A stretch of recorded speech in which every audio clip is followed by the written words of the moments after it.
Hello दोस्तों, welcome to Jain knowledge hub where you can enhance your knowledge.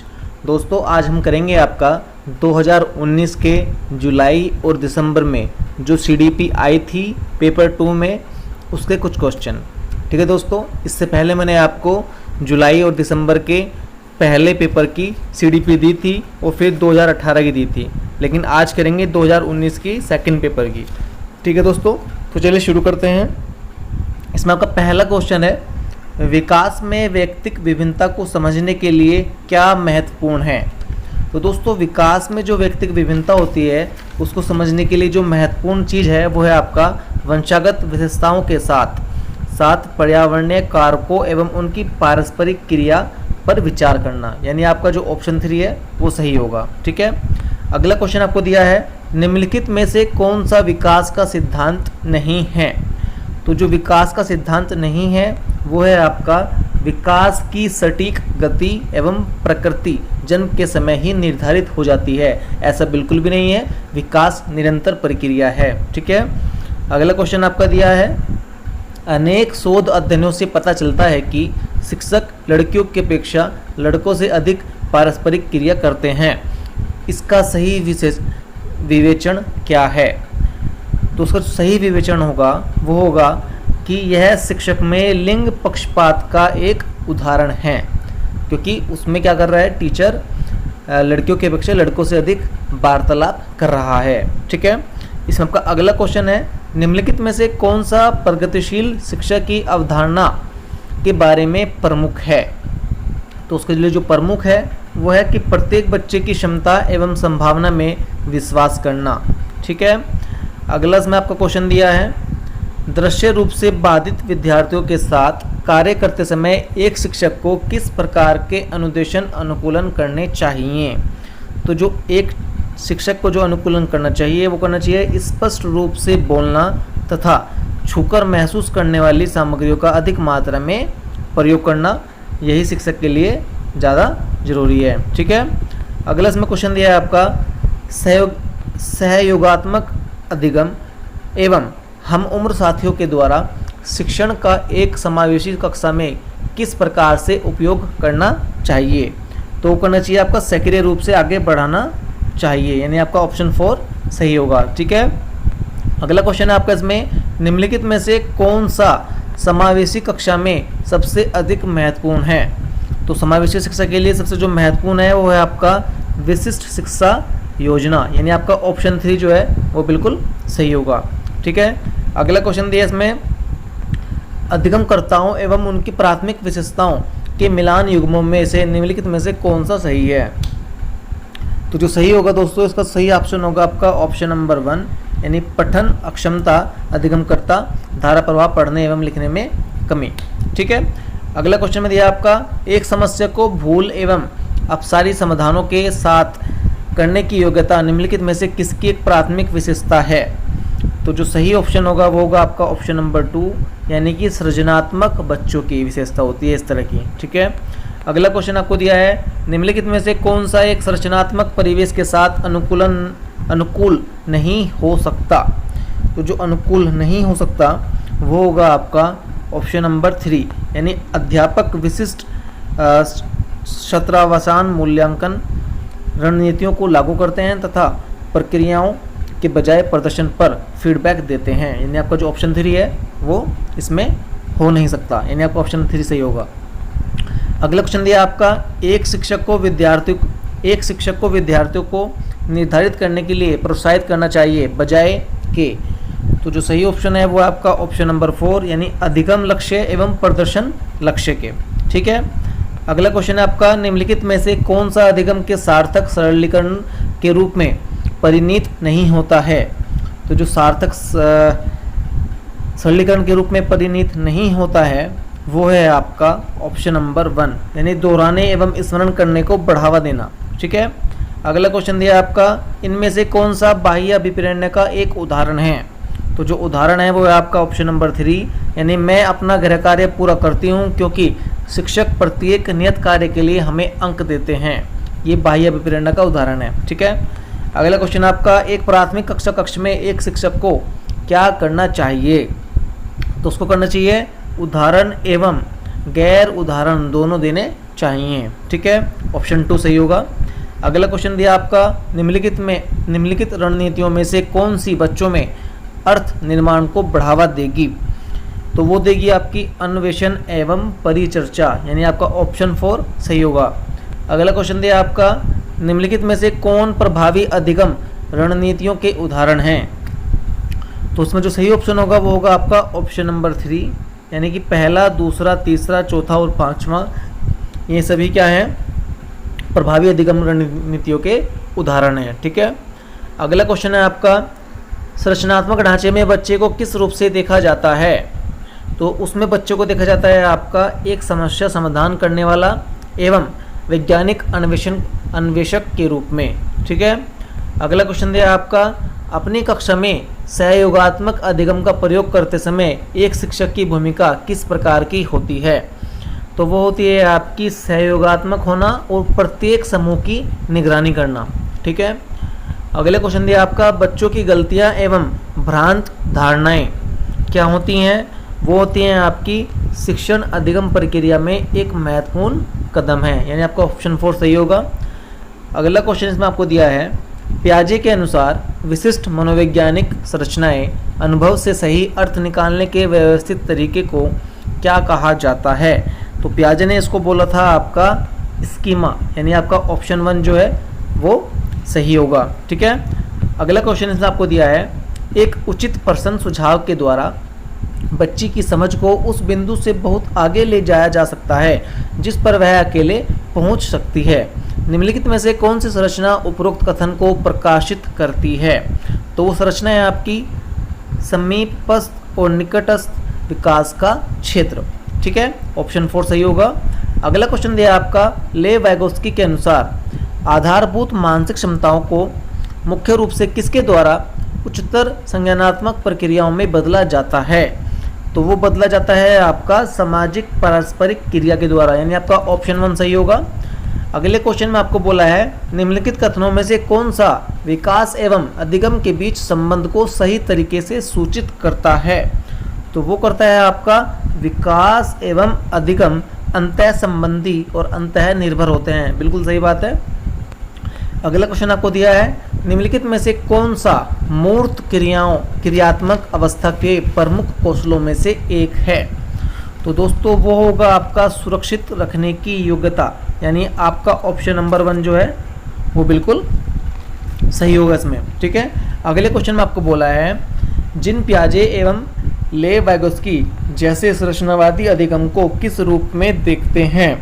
तो वो देखते हैं आपके सक्रिय विनियोजन से अर्थ निर्माण की प्रक्रिया के रूप में। ठीक है, अगले क्वेश्चन में आपको बोला है, समाचार पत्रों से कहानियां एवं कतरनों का चयन करना एवं प्रस्तुत करना जो पुरुषों एवं महिलाओं दोनों को गैर परंपरागत भूमिकाओं में चित्रित करते हैं, निम्नलिखित में किसके लिए एक प्रभावी रणनीति है? तो वो प्रभावी रणनीति है आपकी लैंगिक यानी जेंडर रूढ़ियों का सामना करने के लिए। ठीक है, अगला क्वेश्चन है आपका, निम्नलिखित वर्णन को पढ़िए और कोलबर्ग के नैतिक तर्क की अवस्था को पहचानिए। वर्णन क्या है आपका? यह है, अंतःकरण के स्व चयनित नैतिक सिद्धांतों के द्वारा सही कार्य परिभाषित किया जाता है जो कानून एवं सामाजिक समझौते पर ध्यान दिए बिना संपूर्ण मानवता के लिए वैध होता है।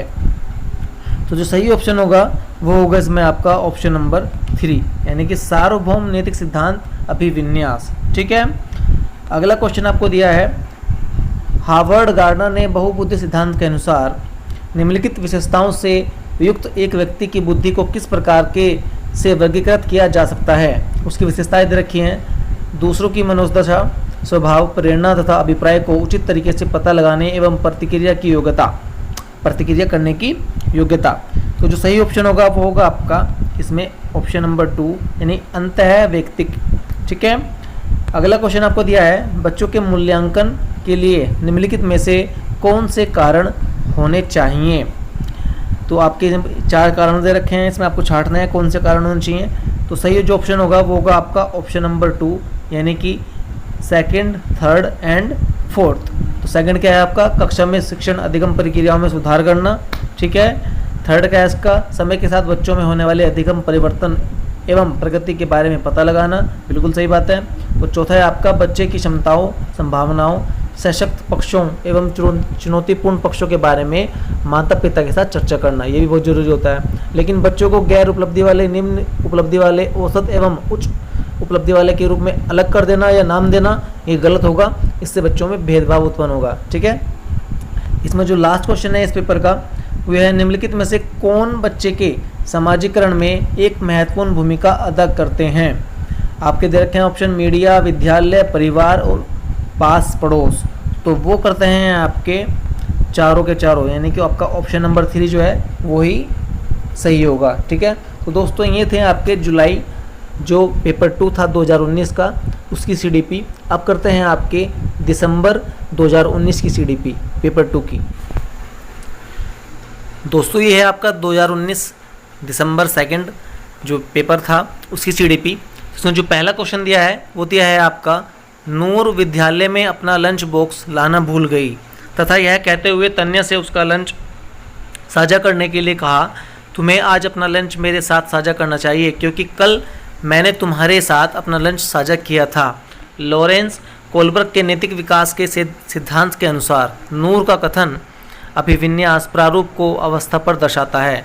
तो उसका जो सही ऑप्शन है वो है आपका ऑप्शन नंबर 4, यानी कि आदान प्रदान और परंपरागत। ठीक है, इसमें अगला क्वेश्चन दिया है आपका, समाज में विभिन्न लिंगों के लिए उपयुक्त मानी जाने वाली प्रारूपिक विशेषताओं के बारे में जन सामान्य की अवधारणाओं को क्या कहते हैं। तो दोस्तों उनको कहते हैं आपका जेंडर रूढ़िवादिताएं, यानी आपका ऑप्शन 4 जो है वो बिल्कुल सही होगा। अगले क्वेश्चन आपको बोला है, हाल ही में पाठ्यचर्या में ऐसी कहानियों को शामिल करने के लिए विवेकशील प्रयास किया गया है जिसमें पिता घर के कार्यों में लगा रहता है और माता साहसी गतिविधियों को कहती है। यह कदम किस लिए महत्वपूर्ण है। तो दोस्तों यह कथन जो महत्वपूर्ण है यह जेंडर रूढ़िवादियों को समाप्त करता है, यानी आपका ऑप्शन 2 सही होगा। ठीक है, अगले क्वेश्चन आपको बोला है, वाइगोत्स्की के अनुसार जब एक वयस्क बच्चे के निष्पादन के वर्तमान स्तर को सहयोग द्वारा विस्तारित करता है तो इसे क्या कहते हैं। तो दोस्तों इसको बोलते हैं हम पाड़, यानी कि ढांचा। ऑप्शन 3 सही होगा इसका। अगले क्वेश्चन में आपको बोला है, जिन पियाजे के संज्ञानात्मक विकास के सिद्धांत के अनुसार परिकल्पित निगमात्मक तर्क किस अवधि में विकसित होता है। तो दोस्तों वो होता है आपका अमूर्त सक्रियात्मक अवस्था के रूप में। ठीक है, अगले क्वेश्चन में बोला है के अनुसार बच्चों के चिंतन के बारे में सामाजिक प्रतिक्रियाओं एवं सांस्कृतिक संदर्भ के प्रभाव को समझना आवश्यक है। तो दोस्तों ये बोला था आपका लेव वाइगोत्स्की ने, यानी आपका ऑप्शन नंबर 3 जो है वो सही होगा। अगले क्वेश्चन में आपको बोला है, पियाजे के संज्ञानात्मक विकास के सिद्धांत से निहितार्थ निकालते हुए एक ग्रेड 6 से 8 के शिक्षक को अपनी कक्षा में क्या करना चाहिए। तो दोस्तों उनको करना चाहिए कि ऐसी समस्याएं प्रस्तुत करनी चाहिए जिसमें तर्क आधारित समाधान की आवश्यकता होती है, यानी आपका ऑप्शन 2 सही होगा। अगले क्वेश्चन में बोला है आपका, हार्वर्ड गार्डनर के बहुबुद्धि सिद्धांत के अनुसार तार्किक गणितीय बुद्धि वाले एक व्यक्ति की क्या विशेषताएं हो सकती हैं। तो दोस्तों वो हो सकती हैं आपकी पैटर्न को खोजने की एवं तर्क की लंबी श्रृंखला को हल करने की क्षमता और संवेदनशीलता। ऑप्शन 4 सही होगा इसमें। अगला क्वेश्चन आपको बोला है, वह प्रक्रिया जिसके द्वारा बच्चे आदतों, कौशलों, मूल्यों तथा अभिप्रेरणा को विकसित करते हैं और जो उन्हें समाज का जिम्मेदार एवं क्रियाशील सदस्य बनाती है उसे क्या कहा जाता है।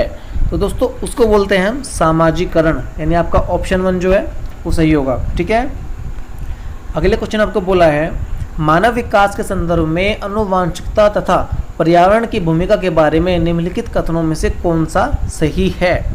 तो जो सही कथन है वो है आपका इसमें ऑप्शन नंबर 4, यानी कि आनुवांशिकता एवं पर्यावरण दोनों एक जटिल पारस्परिक क्रिया के रूप में मानव विकास को प्रभावित करते हैं।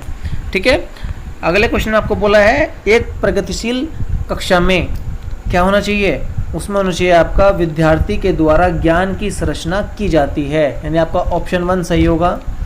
अगले क्वेश्चन में आपको बोला है, सतत एवं समग्र मूल्यांकन में क्या शामिल है। तो दोस्तों उसमें शामिल है आपका विविध प्रकार की रणनीतियों का प्रयोग करते हुए दोनों संरचनात्मक एवं संकलनात्मक आकलन का प्रयोग करना। ठीक है, अगले क्वेश्चन में आपको बोला है, आपकी कक्षा के एक विद्यार्थी को विभिन्न स्रोतों के से बार बार यह बताया गया कि उसके सामाजिक वर्ग के लोग शैक्षिक क्षेत्र में निम्न स्तरीय प्रदर्शन करते हैं। इस रूढ़िवादिता एवं परिणामिक रूढ़िवादी आकांक्षा के प्रभाव को कम करने के लिए एक शिक्षक को क्या पहल करना चाहिए? तो दोस्तों इसमें जो सही ऑप्शन होगा वो होगा आपका ऑप्शन नंबर 4, यानी विभिन्न सामाजिक वर्गों के रोल मॉडल से संबंधित कहानियाँ एवं उदाहरणों को प्रस्तुत करना चाहिए। ठीक है, अगले क्वेश्चन में आपको बोला है एक समावेशी कक्षा में शिक्षक को क्या करना चाहिए?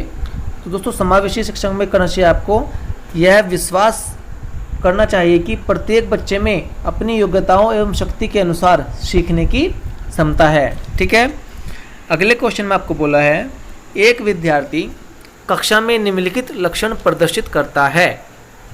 कौन कौन से? पढ़ने के प्रति चिंता, शब्दों एवं अक्षरों को पहचानने में कठिनाई, निम्न स्तरीय शब्दावली कौशल, पहले पढ़े हुए पाठ को समझने या याद करने में कठिनाई। यह किसके सूचक हैं?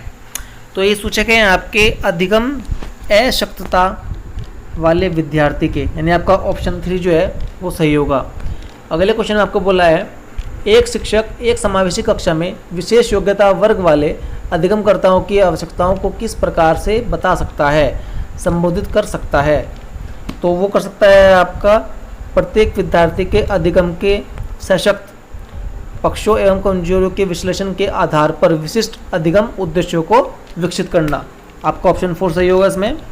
अगले क्वेश्चन में बोला है आपका एक शिक्षिका अपनी कक्षा में सृजनात्मक विद्यार्थियों को किस प्रकार से प्रोत्साहित कर सकती है?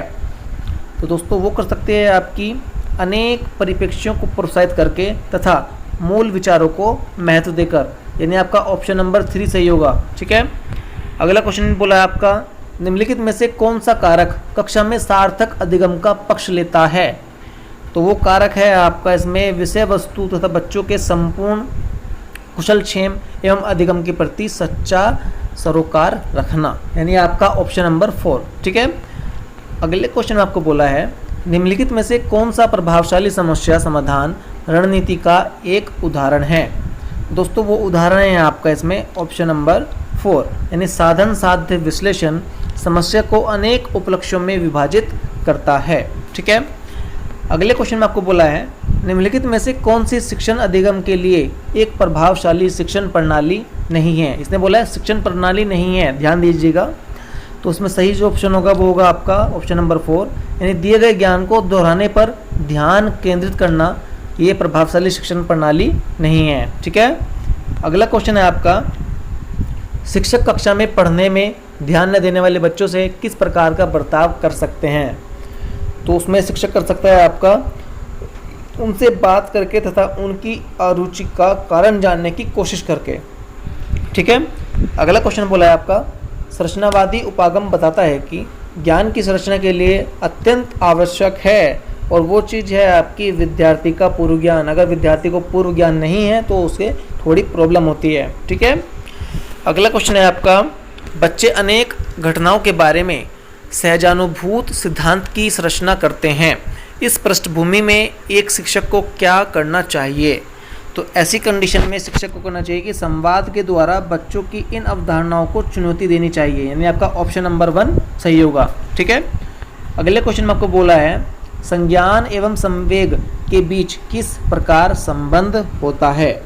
तो वो संबंध है आपका द्विदिशीय, यानी दोनों के बीच एक गतिशील पारस्परिक क्रिया होती है।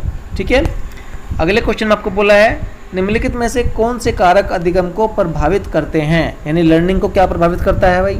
आपके ऑप्शन पे रखे हैं इसने विद्यार्थी की अभिरुचि, विद्यार्थी का सामवेगिक स्वास्थ्य, शिक्षा शास्त्रीय रणनीतियाँ, विद्यार्थी का सामाजिक एवं सांस्कृतिक संदर्भ। तो जो सही ऑप्शन होगा वो होगा आपका ऑप्शन नंबर 4, यानी कि चारों की चारों जो विधियाँ हैं यही विद्यार्थी को प्रभावित करती हैं, उसके अधिगम को प्रभावित करती हैं। ठीक है, अगले क्वेश्चन में बोला है आपका निम्नलिखित में से क्या ज्ञान के सार्थक संरचना की प्रक्रिया का एक महत्वपूर्ण पहलू है? तो दोस्तों वो पहलू है आपका ऑप्शन नंबर 1, यानी सामाजिक पारस्परिक क्रियाएं। ठीक है, अगले क्वेश्चन में बोला है आपका जब विद्यार्थी पुरस्कार पाने की इच्छा से बार बार किसी गतिविधि को करने का निर्णय लेते हैं, जैसा कि एक प्रयोग का नियोजन एवं संचालन करना, जो कि प्रत्यक्ष रूप से उस गतिविधि से संबंधित नहीं है, जैसा कि एक स्टार या बेज प्राप्त करना, ऐसी स्थिति में क्या संभावना उत्पन्न होती है? तो दोस्तों ऐसी स्थिति में जो संभावना उत्पन्न होगी वो होगी कि अधिगम के प्रति भौतिकवादी अभिवृत्ति का विकास, यानी आपका ऑप्शन नंबर सही होगा इसमें, ठीक है 1। अगले क्वेश्चन में बोला है कि बाल्यावस्था की अवधारणा से क्या अभिप्राय है, ठीक है। तो इसमें जो सही ऑप्शन होगा वो होगा आपका समकालीन सामाजिक संरचनावादी मनोवैज्ञानिक के अनुसार यह एक सामाजिक संरचना है, ठीक है।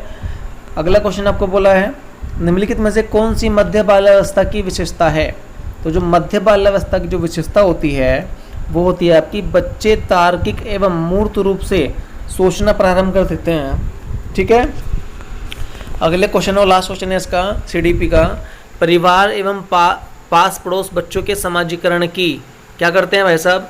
वो करते हैं आपका प्राथमिक एजेंसियां हैं, यानी सबसे पहली जो एजेंसी हैं वो है आपकी पास पड़ोस या बच्चों के सामाजिकरण, परिवार वगैरह, ठीक है। तो दोस्तों ये थे आपके सीटेट जुलाई और दिसंबर के जो पेपर 2 था उसकी सीडीपी। तो दोस्तों अगर आपको ये वीडियो अच्छी लगी है तो लाइक ज़रूर कीजिएगा और शेयर कीजिएगा और हमारे चैनल को सब्सक्राइब कीजिएगा। और दोस्तों ऐसी ही वीडियो पाने के लिए घंटी वाला आइकन ज़रूर दबा दीजिएगा।